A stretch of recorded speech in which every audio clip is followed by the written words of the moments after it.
Welcome to WMT5G channel. तो आज हम लोग पढ़ेंगे परिमेय संख्या मतलब रेशनल नंबर। तो पहले हम लोग इसका देखते हैं कि डिफिनेशन क्या होता है, मतलब परिभाषा।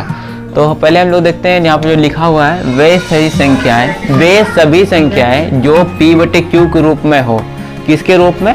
P/Q के रूप में हो। जहाँ P और Q P/Q के रूप में तो होना चाहिए, लेकिन उसके बाद एक और कंडीशन है, P और Q एक पूर्णांक होना चाहिए। पूर्णांक हम इससे पहले पढ़ा चुके हैं। पूर्णांक किसको बोलेंगे? पूर्णांक संख्या पढ़ा चुके हैं, किसको बोलता है? जैसे माइनस इन्फिनिटी से डॉट डॉट डॉट -3 -2 -1 0 1 2 3 डॉट, मतलब माइनस और प्लस दोनों संख्या रहती है। जैसे -1 भी रहेगा, -2 भी रहेगा, -3 रहेगा, 0 भी रहेगा, 1 2 3, ठीक है। ऐसे संख्या को पूर्णांक बोलते हैं। इससे पहले वाले वीडियो में हम बता चुके हैं। तो अब इसके बाद हम लोग पढ़ेंगे P और Q एक पूर्णांक हो तथा Q बराबर, लेकिन इसमें एक और फिर कंडीशन है। पहला तो कंडीशन ये हुआ कि P/Q के रूप में होना चाहिए, यानी कि उसको P/Q के रूप में लिखा जाना चाहिए। P और Q के रूप में लिखा जाना चाहिए, तो P और Q एक पूर्णांक होना चाहिए। उसके बाद Q के बराबर 0 नहीं होना चाहिए। उसे क्या बोलेंगे? उसे परिमेय संख्या बोलेंगे।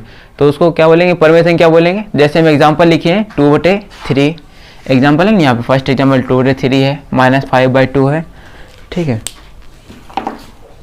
-5/2 है, 0 है, 4 है। तो हम एग्जांपल को देखते हैं कैसे ही परिमेय संख्या है।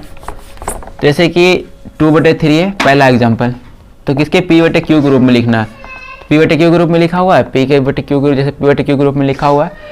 तो उसके बाद दूसरा है, पहला P/Q के रूप में लिखा होना चाहिए, तो लिखा हुआ है P और Q पूर्णांक होना चाहिए। तो 2 कौन चाहिए? वो भी पूर्णांक है। पूर्णांक मतलब जो प्लस में 2 3 4 5 6 बढ़ता जाएगा, वो भी पूर्णांक है। 3 वो भी पूर्णांक हो गया, तो P/Q के रूप में लिखा चला गया।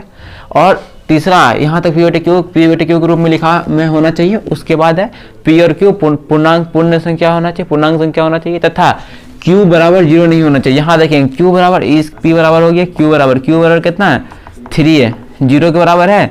Q बराबर सिर्फ 0 नहीं होना चाहिए, मतलब Q का बराबर 0 नहीं होना चाहिए। उसके अलावा कुछ भी हो जाए चलेगा। इसके जगह 1 2 3 4 5 कुछ भी हो जाए, लेकिन 0 नहीं होना चाहिए। 0 क्यों नहीं होना चाहिए?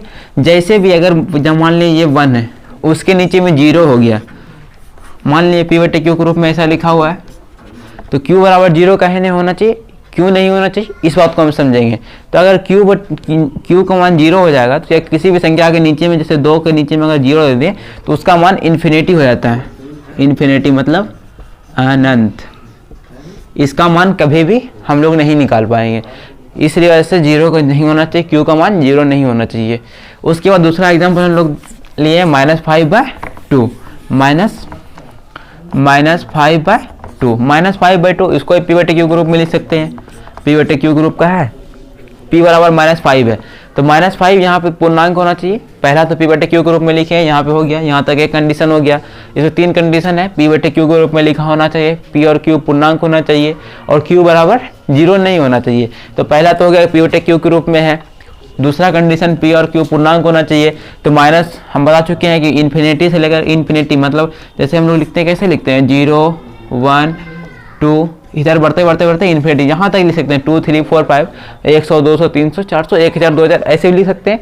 उससे कोई इधर भी माइनस में बढ़ा देंगे, फिर उसको -1 -2 इधर बढ़ता जाएगा, तो लिख सकते हो। तो यहाँ पे -5 एक कुछ हो गया, पूर्णांक हो गया, हुआ ना पूर्णांक, और 2 भी पूर्णांक हो गया। तो इसको P/Q के रूप में लिख सकते हैं, पूर्णांक भी हो गया। अब यहाँ पे Q बराबर क्या हो गया? Q बराबर यहाँ पे 2 है, तो यहाँ पे कंडीशन, तीसरा कंडीशन है Q बराबर 0 नहीं होना चाहिए। Q बराबर 0 तो नहीं है यहाँ पे, मतलब तीनों कंडीशन हो गया। तो ये मतलब ये परिमेय संख्या है। समझना ये कैसे कैसे परिमेय संख्या है।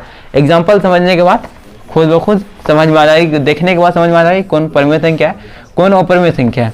उसके बाद तीसरा एग्जाम्पल 0 ले लिए। सबसे पहला 0 समझना।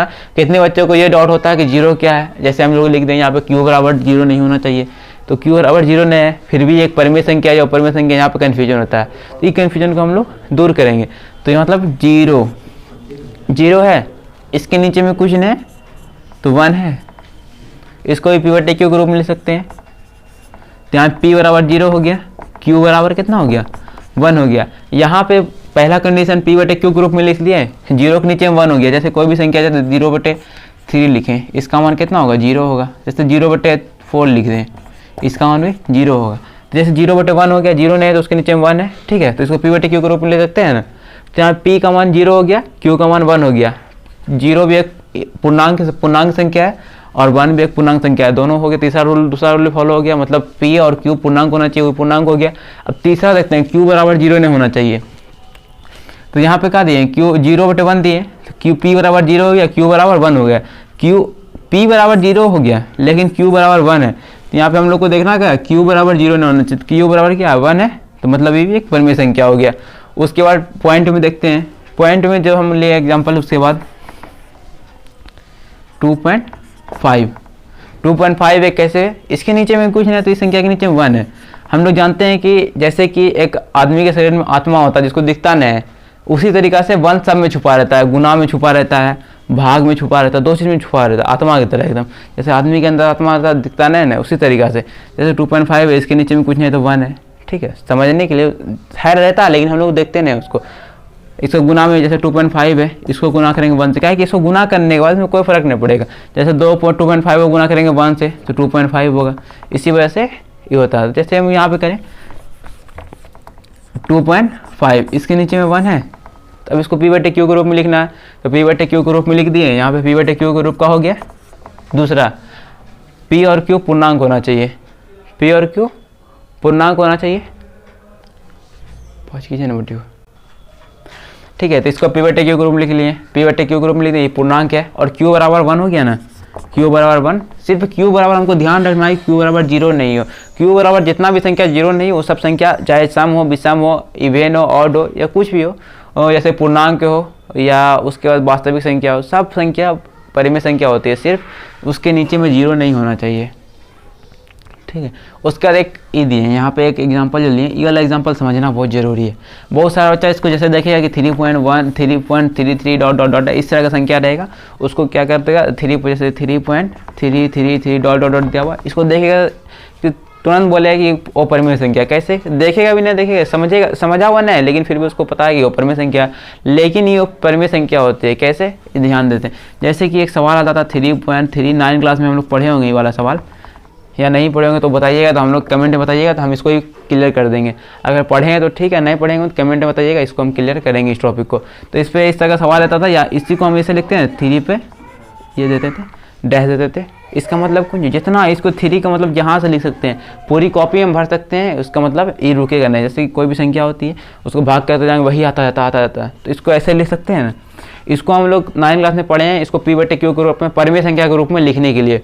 ये वाला हम चैप्टर पूरा है 9 क्लास में, अगर कहिएगा तो हम पढ़ा सकते हैं। तो ये एक परिमेय संख्या इस तरह का, इसको चेंज करने के लिए आता था इसको परिमेय संख्या में। तो आगे हम लोग एक और टॉपिक है पाई के बारे में हम लोग पढ़ेंगे। बहुत सारे बच्चे बोलते हैं पाई परिमेय संख्या है, कोई बोलते हैं पाई वो परिमेय संख्या है, कोई कन्फ्यूजन होता है इस तरह से कि पाई का मान 22/7 होता है, तो 22/7 p/q के रूप में लिख सकते हैं। पूर्णांक भी होता है तो परिमेय संख्या होता है, तो उसको हम समझेंगे इस नेक्स्ट वीडियो में। तो अभी तक के लिए इतना ही।